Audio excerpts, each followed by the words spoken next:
Major of central tendency जैसे हमने last class में पढ़ा था, तो ये एक स्टैटिस्टिक्स का एक आप कह सकते हो एक डोमेन है, और ये काफी वास्ट डोमेन है। Major of central tendency, major of central tendency. तो इससे बेटा आप लोग जैसे हमने लास्ट क्लास में ये डिस्कस किया था मेजर ऑफ सेंट्रल टेंडेंसी, तो इसका मीनिंग क्या हुआ, इसको या डिफाइन कर सकते सर हो? पूरे डेटा को एक नंबर से रिप्रेजेंट करना। ओके, पूरे डेटा को एक नंबर से रिप्रेजेंट करना, और वो जो नंबर होगा एवरेज होगा। ठीक है, तो ये बिल्कुल सही बता रहे हो आप, पूरे डेटा को एक नंबर से रिप्रेजेंट करना, and that number is basically the average.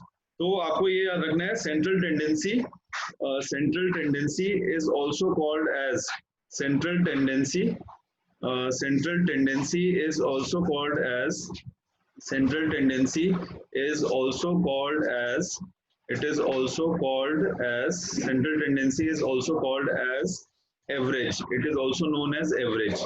ठीक है, average, it is also called as average। और अभी तक जो आप पढ़ते आ रहे हो छोटी क्लासेस में, तो उसके अनुसार जो एवरेज होता है उसको हम लोग मीन के नाम से भी जानते हैं। जो एवरेज होता है उसको हम लोग यूजुअली मीन बोल देते हैं। जैसे एवरेज ऑफ मार्क्स निकालना है, तो इसको हम बोल देते हैं कि मीन ऑफ मार्क्स आप फाइंड आउट करो। तो सबसे पहली चीज है, सेंट्रल टेंडेंसी को हम लोग एवरेज बोलते हैं। और जो सेकंड एलिमेंट है जो आपको पता करना है वो ये है कि it is somewhere like it is distributed somewhere in the mid position. तो it is basically the centre of a distribution. So it represents, जो दूसरी चीज आपको लर्न करनी है वो ये करनी है कि ये क्या रिप्रेजेंट करता है। It represents the approximate center of distribution. It represents the approximate center of the distribution. It represents the approximate center of distribution. It represents the approximate center of distribution. ये बेटा सेकंड चीज है। फिर third component आपको जो याद रखना है वो ये याद रखना है नाउ इसमें आपको ये याद रखना है, ये एक क्वांटिटेटिव मेजर है। जो मेजर ऑफ सेंट्रल टेंडेंसी है, it is a quantitative measure. It is a quantitative measure. Quantitative measure मतलब आप इसको कैलकुलेट कर सकते हो। It is a quantitative measure, ये क्वांटिटेटिव मेजर है। तो ये मेजर ऑफ सेंट्रल टेंडेंसी होता है। अभी जैसे मैंने लास्ट टाइम भी जो आपको एग्जांपल बताया था, उस एग्जांपल के अनुसार मान लो एक बच्चा ए है जिसके एग्जाम में 90 मार्क्स आए हैं, एक बच्चा बी है जिसके एग्जाम में 40 नंबर आए हैं, एक बच्चा सी है जिसके एग्जाम में 45 मार्क्स आए हैं, एक बच्चा डी है जिसके एग्जाम में 50 मार्क्स आए हैं, और एक बच्चा ई है जिसके एग्जाम में 55 मार्क्स आए हैं। ठीक है, तो अगर आप इसका एवरेज निकालोगे तो एवरेज कितना होगा? अगर आप इसका एवरेज कैलकुलेट करोगे तो एवरेज मार्क्स कितना होगा? एवरेज बेटा कैसे कैलकुलेट करोगे एवरेज मार्क्स? सर टोटल जोड़ के उस बाद जितने तो सब है ऐड करेंगे 5 से डिवाइड। 5 से डिवाइड देखना कितना आ रहा है, ऐड करोगे तो कितना आ रहा है? ये आ गया 0 और 1 कैरी हो गया, 10 और 8 18, 18 और 10 28, तो ये हो गया 280। 56 सर। 280 आया ना बेटा, 280 बटे कितने बच्चे हैं ये स्टूडेंट्स कितने हैं? 280 5 5 बच्चे हैं ना। तो इसको अगर 280 को 5 से भाग करो तो कितना बचेगा? 280 को अगर 5 से भाग करते हो तो कितना बचेगा? 5 25 और 5 6 30, 56 बचा। अभी जो ये आपने लिखा है, it represents the approximate centre of distribution. It represents the approximate centre of distribution. तो इसका मतलब क्या है? इसका मतलब है कि अगर मान लीजिए ये नंबर लाइन है, ये एक नंबर लाइन है, और इस नंबर लाइन पे इसको मैं दोबारा से बनाता हूँ। अगर ये नंबर लाइन है कोई भी आपकी, और इस नंबर लाइन पे आपने डिस्ट्रीब्यूशंस बनाए, जैसे आपने सबसे मिनिमम और मैक्सिमम वैल्यू को कंसीडर किया, इनमें सबसे छोटा नंबर कौन सा है? सबसे छोटा नंबर, इसमें सबसे छोटा नंबर कौन सा है? 40। यहाँ पे हम मार्क कर लेते हैं 40, यहाँ पे कहीं पे हम मार्क कर लेते हैं 40। सबसे बड़ा नंबर कौन सा है इनमें? सबसे बड़ा नंबर 90। तो यहाँ पे हम मार्क कर लेते हैं 90, यहाँ पे आ जाएगा 90, 40 90, और 40 और 90 में 50 का अंतर है, तो यहाँ पे 10-10 मतलब 5 हम डिस्ट्रीब्यूशन लगाएंगे। यहाँ पे आ जाएगा 50, फिर आ जाएगा 60, फिर आ जाएगा 70, फिर आ जाएगा 80 और उसके बाद 90। ठीक है, 70 80 और फिर उसके बाद 90 है। तो ये इसमें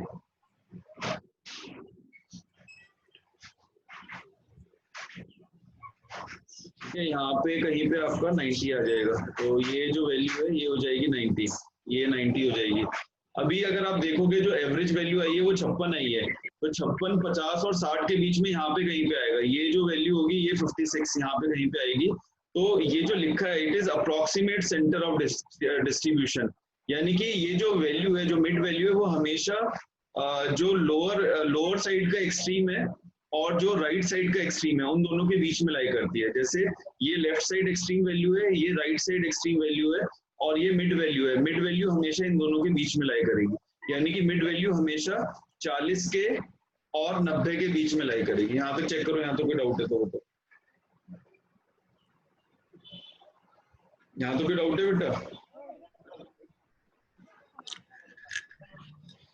नो सर।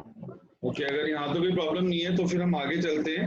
यूजुअली अभी तक आपने देखा होगा, जो आप मतलब छोटी क्लासेस से पढ़ रहे हो, तो उसमें आपने पढ़ा है कि जब हम बात करते हैं सेंट्रल टेंडेंसी की, तो सेंट्रल टेंडेंसी में जो आप एलिमेंट्स पढ़ते हो, वो जो आप एलिमेंट्स पढ़ चुके हो, बेसिकली सेंट्रल टेंडेंसी में जो आप एलिमेंट्स पढ़ चुके हो या जो कैरेक्टरिस्टिक्स पढ़ चुके हो, उसमें पहली जो कैरेक्टरिस्टिक्स है उसको हम बोलते हैं मीन। जो पहली कैरेक्टरिस्टिक्स है उसको हम बोलते हैं मीन। जो दूसरी कैरेक्टरिस्टिक्स है उसको हम बोलते हैं मीडियन। जो सेकंड कैरेक्टरिस्टिक्स है उसको हम बोलते हैं मीडियन। और जो थर्ड कैरेक्टरिस्टिक्स है उसको हम बोलते हैं mode. Mean, median and mode. तो आपने अभी ये छोटी क्लास से पढ़ा है कि जो मेजर ऑफ सेंट्रल टेंडेंसी है उसमें 3 कंपोनेंट्स होते हैं, mean, median and mode. Mean basically क्या रिप्रेजेंट करता है? ये अर्थमेटिक एवरेज को रिप्रेजेंट करता है। ये रिप्रेजेंट करता है अर्थमेटिक एवरेज को। मीडियन क्या रिप्रेजेंट करता है? मीडियन रिप्रेजेंट करता है पोजिशनल एवरेज को। पोजिशनल एवरेज मतलब जैसे एक लाइन है, इस लाइन में हमने 10 बच्चे खड़े कर दिए, तो इस लाइन में जो बीच में बच्चा आएगा वो कौन सा होगा? तो ये पोजीशन बेस्ड एवरेज हो गया, पोजीशन बेस्ड एवरेज। और मोड जो होता है, मोड भी एक पोजिशनल एवरेज होता है, ये भी एक पोजिशनल एवरेज होता है। और ये किसको रिप्रेजेंट करता है कि कौन कितने ज्यादा बार आएगा, मतलब ये रिप्रेजेंट करता है नंबर ऑफ अकरेंसेस को, नंबर ऑफ हाईएस्ट अकरेंसेस को, नंबर ऑफ हाईएस्ट अकरेंसेस को। ये रिप्रेजेंट करेगा नंबर ऑफ हाईएस्ट अकरेंसेस को। यहाँ तक चेक करो, यहाँ तो कोई डाउट है तो यहाँ तक बेटा कुछ पूछना है किसी को? अगर नहीं पूछना है तो फिर हम आगे चलते हैं। अर्थमेटिक मीन के बारे में हम लोग डिस्कस करेंगे। Arithmetic mean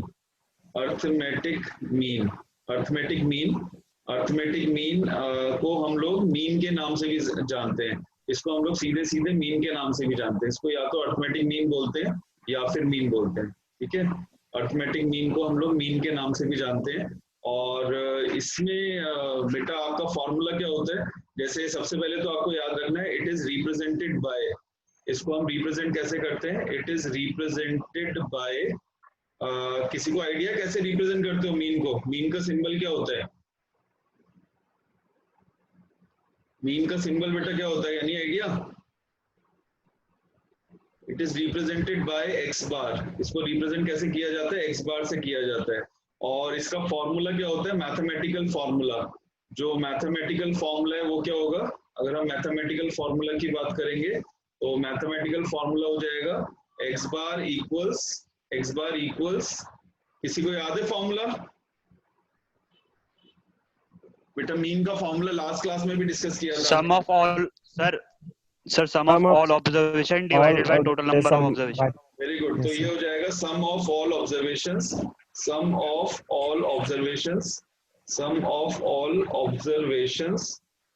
divided by total number of observations. Sum of all observations divided by, तो यहाँ divide का साइन आ जाएगा, divided by, and then आपके पास आ जाएगा total number of observations. Sum of all observations divided by total number of observations.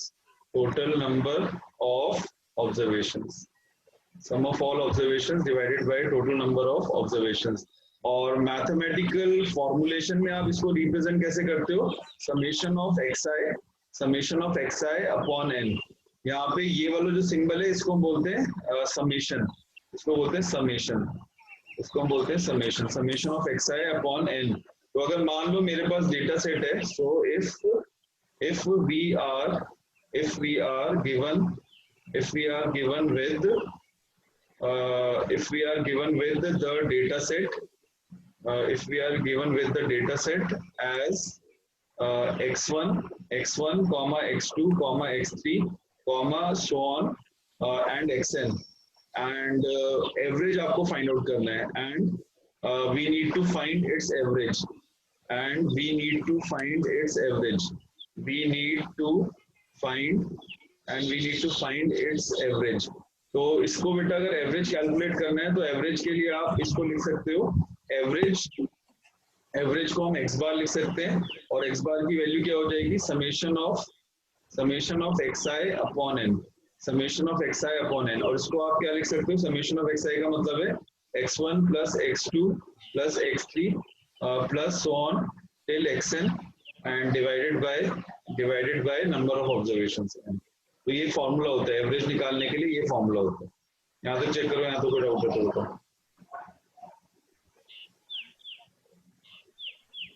यहाँ तो कोई इश्यू है, यहाँ तक बेटा कुछ पूछना है किसी को? ओके, अगर यहाँ तक कुछ नहीं पूछना तो मान लो हमारे पास क्वेश्चन है कैलकुलेट द अर्थमेटिक मीन। अब ये क्वेश्चन दिया हुआ है calculate the arithmetic mean, calculate the arithmetic mean, okay, calculate the arithmetic mean of the incomes of 10 families, of the income of 10 families, calculate the arithmetic mean of the income of 10 families, calculate the arithmetic mean of the income of 10 families। तो ये question दिया हुआ है, इसमें आपके पास दो रोज हैं। पहला जो रो है उसमें दिया हुआ है आपको हाउस नंबर, फर्स्ट रो में आपको दिया हुआ है हाउस नंबर, और जो सेकंड रो दिया हुआ है उसमें आपको दिया हुआ है income in rupees, house number and income in rupees. तो पहले रो में आपको दिया हुआ है हाउस नंबर, दूसरे रो में दिया हुआ है आपको इनकम इन रुपीज। और हाउस नंबर बेटा आपके पास है house number 1, then house number 2, then house number 3, then house number 4, then house number 5, then house number 6, then house number 7, then house number 8, then house number 9 and house number 10। 1 से 10 तक house number है, और income in rupees हमें दिया हुआ है, income in rupees it is given as 780, income in rupees आपको दिया हुआ है 780, फिर आपको दिया हुआ है 760, फिर आपको दिया हुआ है 690, फिर आपको दिया हुआ है 750, फिर आपको दिया हुआ है 840, उसके बाद है 920, 920, उसके बाद है 1100, फिर आपके पास है 810, तो यहाँ पे आ जाएगा 810, फिर आपके पास है 1050, और फिर है 950। और आपको क्या इवैल्यूएट करना है, अर्थमेटिक मीन इवैल्यूएट करना है, ठीक है, हम लोगों को इवैल्यूएट करना है अर्थमेटिक मीन। तो हमारे पास अर्थमेटिक मीन के लिए फॉर्मूला क्या होता है, अर्थमेटिक मीन के लिए फॉर्मूला हमारे पास होता है, this is represented by X bar, और एक्स बार की वैल्यू क्या होती है, summation of xi upon n। तो इसमें बेटा क्या करना पड़ेगा, मीन इवैल्यूएट करने के लिए क्या करेंगे, सर इनकम को ऐड करेंगे, फिर इसे 10 से डिवाइड करेंगे। Very good. तो ये बेसिकली x1 है, ये x1 है, ये x2 है, ये x3 है, यहाँ पे x4 है, और ये लास्ट वाला x10 है। तो ये कितना हो जाएगा, यहाँ पे आ जाएगा x1 plus x2 plus x3 plus so on का मतलब है इसमें x4 x5 सब आ जाएगा, और x10 लास्ट वैल्यू हो जाएगी, x4 x5 सब आ जाएगा, इसमें x10 जो होगा वो लास्ट वैल्यू हो जाएगी, divided by number of observations. तो नंबर ऑफ ऑब्जर्वेशंस आपका डिनोमिनेटर में आ जाएगा, divided by number of observations वो डिनोमिनेटर में आ जाएगा। तो जब आप मीन कैलकुलेट करोगे तो मीन कैलकुलेट करने पे आपके पास आ जाएगा, इन सबको जोड़ना है, 780 plus 760 plus 690 plus 750 plus 840 plus 920 plus एक ये है 1100 प्लस 810 प्लस 1050 और फिर लास्ट में प्लस 950। और इसको टोटल नंबर ऑफ ऑब्जर्वेशन या टोटल फैमिलीज हैं 10, उसको डिवाइड करना है 10 से। तो इसको बेटा ऐड करो, यूनिट प्लेस पे तो सारे ही 0 हैं तो यहाँ पे 0 आ जाएगा। और फिर 8 और 6 14, 14 और 9 23, 23 और 5 23 और 5 कितना हुआ? 28, 28 8620 आ रहा है। 32, 32 और 2 32 और 34, 7750 है शायद। एक सेकंड बेटा, 35 और 10, 35 और 10 कितना हुआ? 35 और 10 45, तो 5 इधर आ गया, 4 कैरी हो गया, 45 और 7 18, 18 और 6 24, 24 और 7 24 और 7 कितना हुआ? 31, 31 और 8 39, 39 और 9 39 और 9, इवन 10 मान लो, 39 और 10 49, 49 49 और 1 8650 और 8 58, 58 और 9 सर 8650 86 8650 8650 ना 86, तो ये 86 आ जाएगा डिवाइडेड बाय 10। तो ये बेटा 10 से जब आप भाग करोगे तो यहाँ पे आपके 865 ये आपके पास बच जाएगा 865। ठीक है, मतलब जो आपका आंसर है वो आ जाएगा 865 and this is rupees 865। Conclusion क्या लिखोगे? The income, average income of 10 families, conclusion आ जाएगा average income of 10 families, average income of 10 families is rupees 860. Average income of 10 families is rupees 860. यहाँ तक चेक करो, यहाँ तो कोई डाउट है तो बताओ। नो सर, अगर डाउट नहीं है तो अब ये चीज हमें समझना है, अप्रोक्सीमेट सेंटर ऑफ डिस्ट्रीब्यूशन, ये क्या रिप्रेजेंट करता है? Major of central tendency represent करता है अप्रोक्सीमेट सेंटर ऑफ डिस्ट्रीब्यूशन। तो अप्रोक्सीमेट सेंटर ऑफ डिस्ट्रीब्यूशन का मतलब है इसमें सबसे छोटा और सबसे बड़ा नंबर कौन सा है? इन सब में सबसे छोटा और सबसे बड़ा, यहां से यहां तक सबसे छोटा और सबसे बड़ा नंबर कौन सा है? ये 690 और एक 1100। सबसे छोटा 690 और सबसे बड़ा 1100। ओके, तो अगर आप इसमें देखोगे जो सबसे छोटा नंबर है वो 690 है और जो सबसे बड़ा नंबर है वो 1100 है। तो यहाँ पे 690 मतलब 700 से स्टार्ट कर लेते हैं, यहाँ पे आ जाएगा 700 और फिर ये आ जाएगा 800, उसके बाद आ जाएगा 900, उसके बाद आ जाएगा 1000 और उसके बाद आ जाएगा 1100, 1000 और 1100। अभी अगर आप देखोगे आपका जो लाइक सबसे स्मॉलेस्ट वैल्यू है, जैसे आप बता रहे हो जो स्मॉलेस्ट वैल्यू है वो आपकी है 690, तो वो यहाँ पे कहीं पे लाई करेगा 690 और जो सबसे बड़ी वैल्यू है वो 1100 है, तो जो सबसे बड़ी वैल्यू है वो यहाँ पे कहीं पे लाई करेगी, ये हो जाएगा 1100। ठीक है, ये आपका 690 सबसे छोटी वैल्यू थी और 1100 आपके पास सबसे बड़ी वैल्यू थी। और इसमें बेटा एवरेज कितना आ रहा है? एवरेज हमारा आ रहा है 865, एवरेज वैल्यू 865 लगभग यहाँ पे आएगी, मतलब 800 और 900 से के बीच में यहाँ पे कहीं पे आएगी। ये जो वैल्यू है एवरेज वैल्यू ये है 865। तो क्या ये लगभग मिड में आ रही है इन दोनों के? मतलब अगर आप लेफ्ट से इसको ट्रेस करो और अगर आप राइट से ट्रेस करो, अगर आप इसको लेफ्ट साइड से ट्रेस करो और राइट साइड से ट्रेस करो, तो क्या ये वैल्यू मिड में आ रही है 865? लगभग मिड में आ रहा है ना ये? जैसे इसमें तो डेविएटेड था, इसमें डेविएटेड क्यों था? जो आपका पहला वाला क्वेश्चन था इसमें डेविएटेड था क्योंकि ये सारे नंबर छोटे हैं, ये सारे नंबर छोटे हैं। एवरेज सिर्फ इस बच्चे के मार्क्स की वजह से बढ़ा, एवरेज सिर्फ इस बच्चे के मार्क्स की वजह से बढ़ा, तो इस वजह से टूवर्ड्स 40 है, मतलब ये टूवर्ड्स 40 है।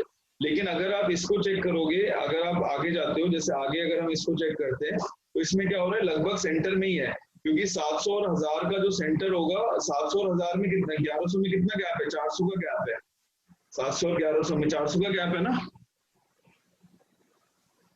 बेटा? 700 और 1100 में 400 का गैप हुआ ना, तो 400 का आधा करोगे तो कितना हो गया, मतलब 200 और 700 और 200 कितना हो गया? 900। तो 900 के आसपास आना चाहिए और लगभग ये 900 के आसपास ही आ रहा है। तो आपको ये याद रखना है कि जो मेजर ऑफ सेंट्रल टेंडेंसी होता है वो अप्रोक्सीमेट मिड वैल्यू को नोटिफाई करता है, मतलब major of central tendency, major of central tendency जो होगा, मेजर ऑफ सेंट्रल टेंडेंसी ये अप्रोक्सीमेट मिड वैल्यू को नोटिफाई करता है। इट नोटिफाई it notify या it returns the approximate mid value of the observation set. It returns the approximate mid value. It returns the approximate mid value of the observation set.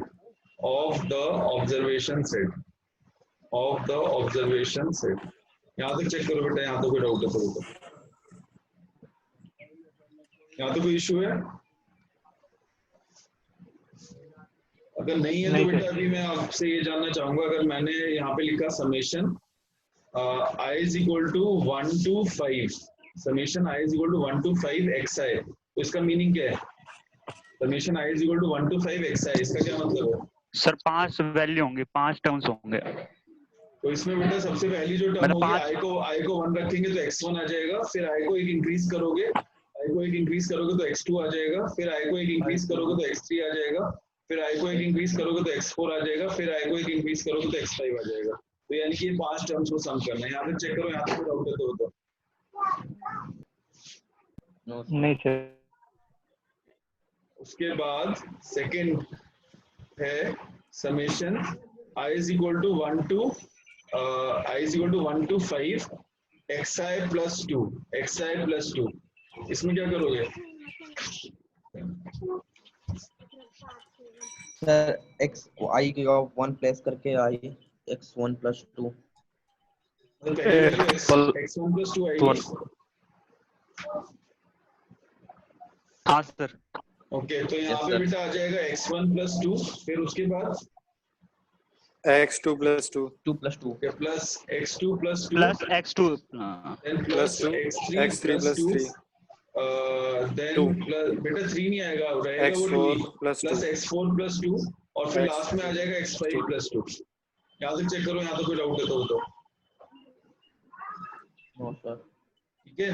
फिर उसके बाद अगर मान लो हमें करना है summation of I is equal to 1 और यहाँ पे लिखा है 5, I is equal to 1 to 10 और 5 लिखा है, I is equal to 1 to 10 5, तो इसका रिजल्ट क्या आएगा?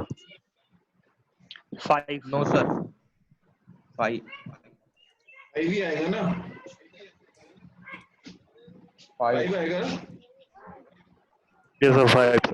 Okay, very good. तो फॉर्मूला बेटा ये वाला लर्न कर लेना, जैसे हमने पहले भी ये सीखा है, ये फॉर्मूला होता है, इसको आपको याद करना पड़ेगा। Formula is LITT LEANOWLEDGE। Okay, फिर इज, कुछ याद आ रहा है? यहाँ पे क्या फिल करेंगे?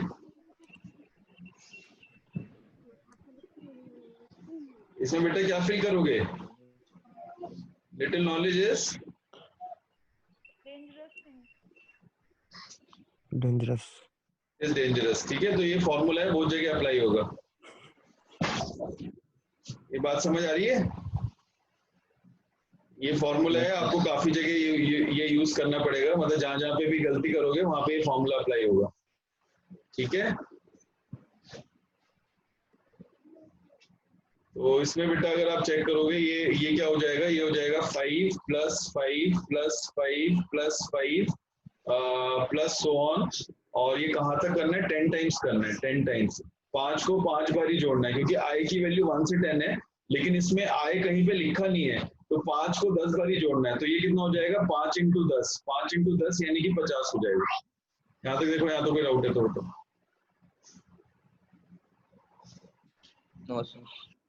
फिर बेटा अगर मान लो लिखा हुआ है i is equal to let us say 1 to 1000 minus 3, तो इसका आंसर कितना आएगा?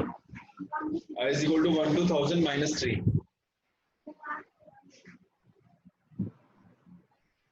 माइनस 3000। Very good.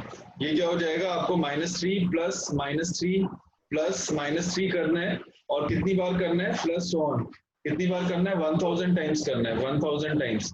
तो 1000 टाइम्स अगर आप इसको करोगे तो ये हो जाएगा -3 into 1000, -3 into 1000 यानी कि ये हो जाएगा -3000। यहाँ तक चेक करो, यहाँ तो कोई डाउट है? यहाँ तो कोई डाउट है? अगर बेटा यहाँ तो कोई प्रॉब्लम नहीं है तो आगे चलते हैं। आगे अगर हम जाएंगे तो हमारे पास आ जाता है लाइक इंडिविजुअल सीरीज में अगर आप मतलब जैसे अभी आपने ये जो सीरीज होता है ना इसको बोलते हैं इंडिविजुअल सीरीज। ये जो हमने ये क्वेश्चन किया था ये इंडिविजुअल सीरीज होता है, मतलब मीन फॉर इंडिविजुअल सीरीज, इसको हम बोलेंगे मीन फॉर इंडिविजुअल सीरीज, इसको हम बोलेंगे mean for individual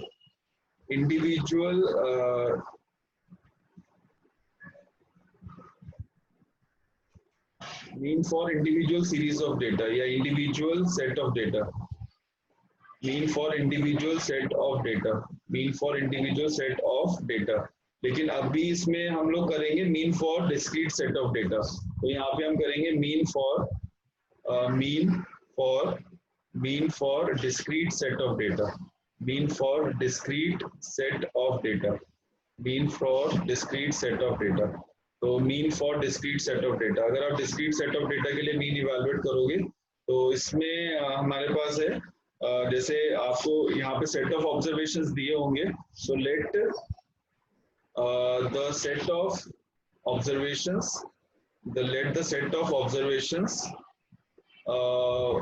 with their respective frequencies is given, let the set of observations with their respective frequencies is given, with their respective frequencies is given। तो हमें यहाँ पे पता चल रहा है set of observation with their respective frequencies given है, यानी कि इसमें क्या होगा, आपको xi दिया होगा और xi के कॉरस्पॉन्डिंग आपको fi दिया होगा, xi के कॉरस्पॉन्डिंग fi दिया होगा। तो xi की जो वैल्यूज है उसको हम मान लेते हैं x1 फिर x2 फिर x3 और इस तरह से फिर x4 और ऐसे करके so on till xn, last वाली जो वैल्यू वो xn है। फ्रीक्वेंसी में जो वैल्यूज हैं वो हमारी आ जाएगी f1 फिर आ जाएगा f2 फिर आ जाएगा f3 फिर आ जाएगा f4 और सो ऑन टिल यहाँ पे आपके पास आ जाएगा fn। ये चेक करो यहाँ तो कोई डाउट है तो बताओ, यहाँ तो कोई डाउट है? अगर डाउट नहीं है तो इसको हम बोलते हैं डिस्क्रीट सीरीज। इसको आप क्या बोलोगे, इसको बोलोगे discrete series, DISCRETE, discrete series.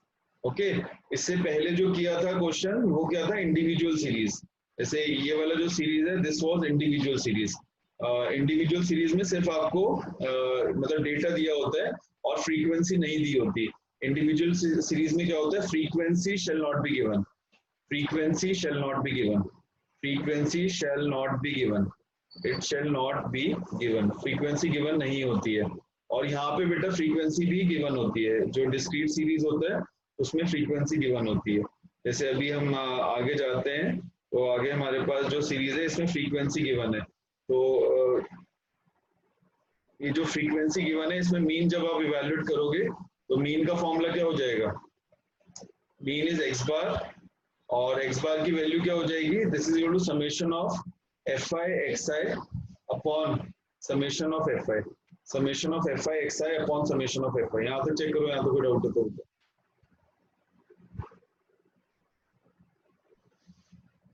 यहाँ तो कोई प्रॉब्लम, ये फॉर्मूला चेंज हो जाता है। तो फॉर्मूला चेंज होगा तो बेटा ये क्या आ जाएगा, f1 x1 plus f2 x2 plus f3 x3 plus so on, plus यहाँ पे आ जाएगा fn xn plus so on, यहाँ पे आ जाएगा fn xn और डिवाइडेड बाय आपके पास आ जाएगा f1 plus f2 plus f3 plus so on till fn।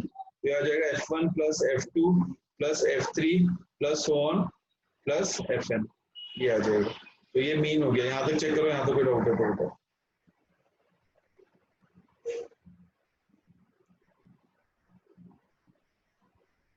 यहाँ तो कोई इशू है? No sir. मान लो बेटा इसमें एक क्वेश्चन दिया हुआ है, लेटर से हमें दिया हुआ है कि कैलकुलेट द अर्थमेटिक मीन। तो हम लोग ये क्वेश्चन कर लेते हैं, हमारे पास दिया हुआ है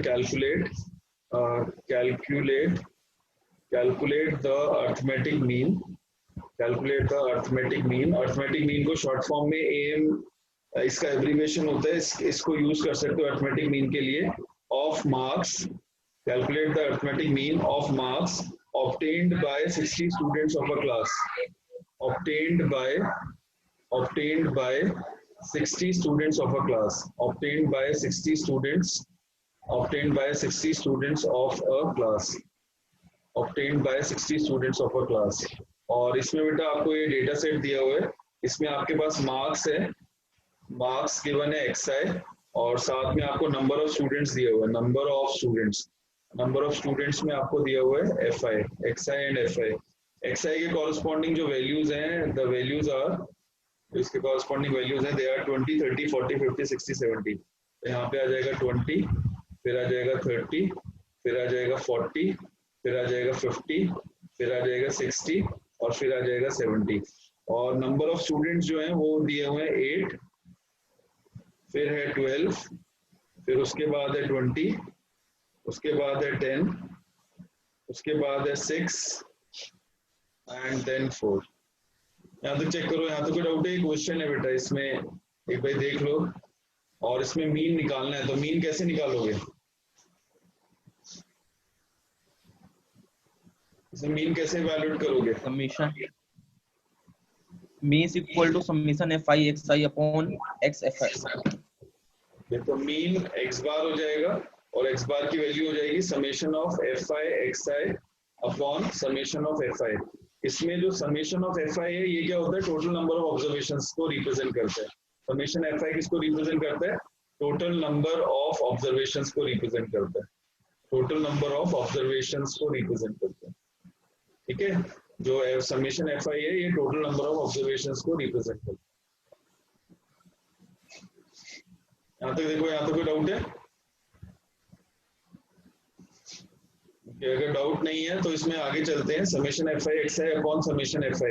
तो अगर हम इसको सिंप्लीफाई करेंगे तो हमारे पास ये आ जाएगा, ये बेसिकली x1 है, ऊपर वाला x1 है, नीचे वाला f1 है, फिर ये x2 है, फिर ये f2 है, फिर ये x3 है, this is f3, this is x4, and then you have f4, this is x5, then you have f5, this is x6, और फिर नीचे आपके पास है f6. तो ये आपके पास आ जाएगा x1 f1 plus x2 f2 plus x3 f3 plus x4 f4 plus x5 f5 plus x6 f6. और डिनोमिनेटर में आपके पास आ जाएगा f1 plus f2 plus f3 plus f4 plus f5 plus f6, f1 plus f2 plus f3 plus f4 plus f5 plus f6. तो finally अगर आप इसको ऐड करोगे तो ये आपके पास कितना आ जाएगा? ये हो जाएगा 20 into 8 plus 30 into 12 plus 40 into 20 plus 50 into 10 plus 60 into 6 and plus 70 into 4 and then divided by, denominator में आपके पास आ जाएगा 8 plus 12 plus 20 plus 10 plus 6 plus 4. तो ये बेटा 20 इंटू 8 कितना हुआ? 8 दूनी 16, 160 प्लस 12 से ये 36, ये 360 हो गया, प्लस 4 दूनी 8, ये 800 हो गया, प्लस ये बेटा 500 हो गया, 500, ये हो गया 360, 360, 280 बटे डिनोमिनेटर में बेटा आ जाएगा 6 4 10 40 50 60. ये न्यूमरेटर ऐड करो, कितना आ रहा है सर? 2460. 2460 अपॉन 60. तो ये बेटा 0 से 0 कट गया, 41. 41. So the average marks scored by a student, average marks scored by a student, average marks scored by a student is equal to 41. 41 will be the average marks scored by a student. यहाँ तक बेटा check करो, यहाँ तो कोई doubt है तो बताओ.